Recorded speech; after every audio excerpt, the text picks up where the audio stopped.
ជំរាបសួរលោកគ្រូខ្ញុំបាទឈ្មោះខឿនគីមីថ្ងៃហ្នឹងខ្ញុំអត់នឹងធ្វើការងារទី3 assignment ទី3 Pep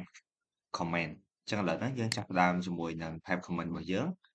អញ្ចឹងឥឡូវហ្នឹងខ្ញុំនឹងធ្វើការ show នៅ user របស់ខ្ញុំដែលជា user ដែលខ្ញុំកំពុងតែ stand នៅ currently ហ្នឹងអញ្ចឹងអ្វីដែលខ្ញុំចាប់ផ្ដើមគឺខ្ញុំដាក់ who I am សិនអញ្ចឹងខ្ញុំឈ្មោះខឿនគីមីអូខេអញ្ចឹងឃើញថាត្រូវហើយនេះគឺចំណុចហ្នឹងក៏មកទៀតខ្ញុំនឹងធ្វើការ list ហើយនឹង take 3 line អញ្ចឹងឥឡូវនេះខ្ញុំនឹងធ្វើការ list ទាំងអស់សិន ls.la stage 1 l អញ្ចឹងសរុបមកគឺ list របស់ខ្ញុំគឺមាន8ជួរអញ្ចឹងឥឡូវនេះខ្ញុំនឹងធ្វើការ filter យកតាជួរ3ជួរខាងលើទេអញ្ចឹងខ្ញុំនឹងធ្វើការហៅ comment ហ្នឹងមកវិញហើយនឹង file បន្ថែមនៅ comment ហ្នឹង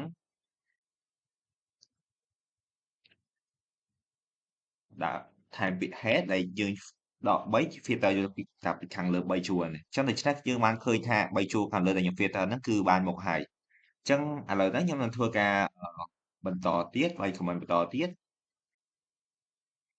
ដែលយើងយក3ជួរខាងក្រោមវិញហើយ comment ស្តៀងគ្នាគ្រាន់តែយើងដូរពី head មក tail វិញមកអញ្ចឹងអ្វីដែលវានឹងចាប់យកគឺយក line ទីលេខ6លេខ7លេខ8គឺ line ចុងក្រោយ3ជួរហ្នឹងអញ្ចឹងបន្តអញ្ចឹងការលេខ3 line របស់ខ្ញុំគឺរួចរាល់ហើយអញ្ចឹងខ្ញុំនឹងធ្វើការ comment បង្កើតនៅ file មួយដែលជា pep file អញ្ចឹងឥឡូវហ្នឹងខ្ញុំនឹងធ្វើការបង្កើតដោយប្រើ nano pep file.txt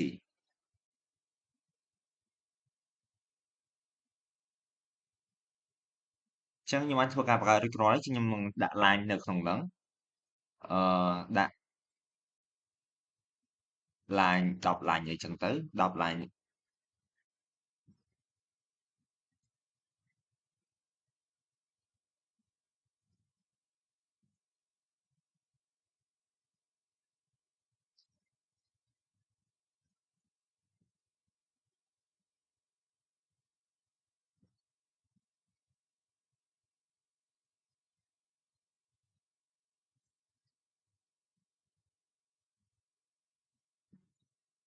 ចឹងគឺរួចរាល់ហើយប្រយ័ត្នអញ្ចឹងនេះតែរបស់ខ្ញុំគឺរួចរាល់ហើយអញ្ចឹងខ្ញុំដូច្នេះខ្ញុំនឹងធ្វើការ control X មួយហើយចុចយក yes មួយបន្ទាប់មកយើង exit វាមួយមក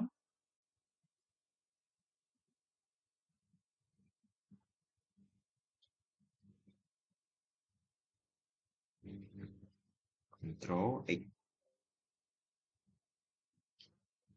yes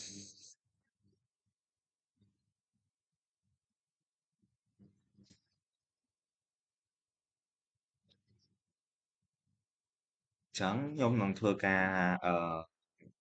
create នៅបង្ហាញនៅ tab file របស់យើងមួយមក tab file .txt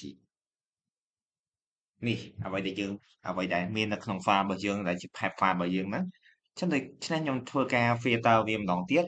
ដែលយក3 line ខាងលើហ្នឹងមកអញ្ចឹងខ្ញុំយក comment ដដែលហ្នឹងហើយបន្ថែមនៅ stand មួយហើយនឹងអឺ critic stand ទៀតប្រើ comment ដូចទៅនឹងអ្វីដែលយើងបានចាប់ផ្ដើមគឺវាយក3 file 3 line ខាងលើ1 2 3តោះមកទៀតខ្ញុំនឹងធ្វើការ list នៅអាដែលហ្នឹងដោយប្រើដូរពី head ទៅ tail វិញ